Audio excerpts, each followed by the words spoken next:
Hola chicas, les enseñaré cómo perder los miedos. Aquí tenemos a rojo de algo.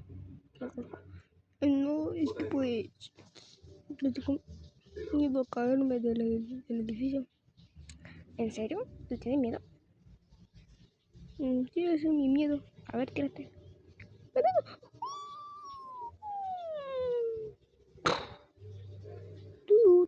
¡Ah!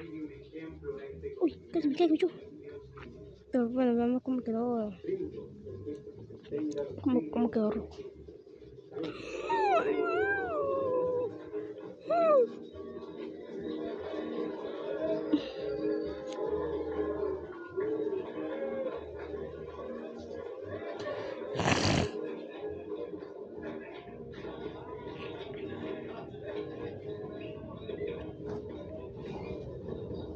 Mal hecho.